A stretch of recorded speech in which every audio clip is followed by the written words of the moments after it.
খা খা খা খা খা খা। রূপালী বলে ডাকলেই চলে আসে বন্য এই বেজি। নিজ হাতে খাবার খাওয়ানো, এমনকি বুকে নিয়ে পরম যত্নে আদরও করেন বন্য এই প্রাণীটিকে। যেখানেই বেজি থাক, রূপালী করে ডাক দিলেই চলে আসে। মানুষ আর বন্য প্রাণী একে অপরের ঘনিষ্ঠ বন্ধনে বাঁধা। শুনতে অবাক লাগলেও এটাই সত্যি। মানুষের সঙ্গে মিশে তার নাম হয়েছে রূপালী।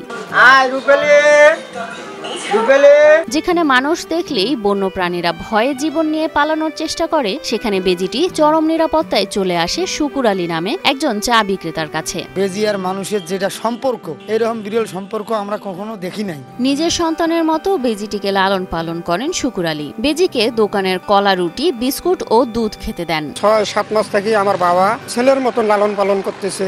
এই কলা, এই রুটি, বিস্কিট এগুলো খাওয়া যায়, দিন লাগে ৮০-৯০ টাকা। কুড়িগ্রামের উলিপুর উপজেলার রাজারাম ক্ষেত্রী এলাকার বাসিন্দা শুকুর আলী। ছোটবেলা থেকেই পশু পাখির প্রতি প্রচন্ড ভালোবাসা ছিল শুকুর আলীর। উড়াল দেয়া পাখিকে ডেকে এনে বিভিন্ন খাবার খাওয়ানো সহ বিভিন্ন পশু পাখিকে অনায়াসে পারেন পোষ মানাতে। বেজির সঙ্গেই কথাবার্তা বলি, যে তাদেরকে সুন্দর নিয়মিত খাইতে দেয়, সাপ্তাহিক শ্যাম্পু দিয়ে গোসল করায়। বনের পশু পাখি হাতে বসি খায়, দুধ, কলা, কেক এগুলো সবসময় খাওয়ায়। শুধু বেজি না, দেখি বন্য প্রাণী পাখি পর্যন্ত তার কথায় আসি, এখানে খায় এবং ডাক দিলে তার হাতে পড়ে, পাখিও বস মানছে। জানা যায় শুকুর আলীর খুবই ইচ্ছে ছিল কোনো একটি বন্য প্রাণীকে পোষ মানিয়ে অনেক আদর যত্ন করে লালন পালন করবেন। পরে তার এই ইচ্ছা পূরণ করতে ছেলে একটি বেজি ধরে এনে তার আবদার পূরণ করেন। একটা মনের আশা জাগলো, যে আমার ছেলেকে বললাম যে বাবা, তুমি আমাকে একটা বেজির বাচ্চা দিও, আমি ইয়াকে পুষবো, দেখি পোষ মানে কি মানে না। ছেলে আমাকে একটা বেজির বাচ্চা আনি দেয়। আমি সুন্দরভাবে তার 1 মাস পর্যন্ত খাঁচায় রাখিয়া বাইর ঘর করতে করতে খাওয়াইতে মিলতেই সুন্দর, আমি যখনই ডাকি তখনই আমার কথায় সাড়া দেয়। 1 মাস রূপালীকে একটি খাঁচার মধ্যে রাখা হয়। এরপর আরো 1 মাস তাকে নিয়ে মানুষ জগতের সাথে পরিচয় করিয়ে দেয়া হয়। এভাবে রূপালীর সাথে শুকুর আলীর সখ্যতা গড়ে ওঠে। এখন আর রূপালীকে বেঁধে রাখতে হয় না।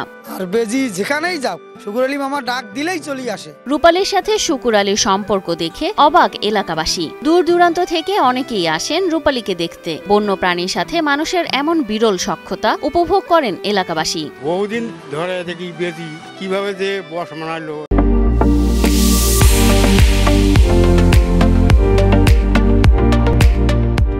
বেজিটির ভীষণ খেয়াল রাখেন শুকুর আলী। তাকে নিয়মিত খাবার দেয়া সহ সপ্তাহে 1 বার করে শ্যাম্পু দিয়ে গোসল করান তিনি। এছাড়াও চিকিৎসার ব্যাপারেও দেখভাল করেন তিনি। সপ্তাহে সপ্তাহে মনে করেন শ্যাম্পু দিয়ে তাকে গোসল দেওয়ায়, পয় পরিষ্কারের মধ্যে সব সময় রাখে। এদিকে চা বিক্রি করে কোনো মতে দিন পার করছেন শুকুর আলী। তার এই আয়ে সংসার চালাতে হিমশিম খেতে হয় প্রতিনিয়ত। তবে এসবের কোনো তোয়াক্কা না করেই বন্য প্রাণী বেজি ও পাখিদের নিয়মিত খাবার দিয়ে যাচ্ছেন তিনি। তাই দেশের বিত্তবানরা যদি তাকে সহযোগিতা হাত বাড়িয়ে দেন, তাহলে নিজের সংসার চালিয়ে বন্য প্রাণীদের ঠিকমতো খাওয়াতে পারবেন বলে জানান শুকুর আলী।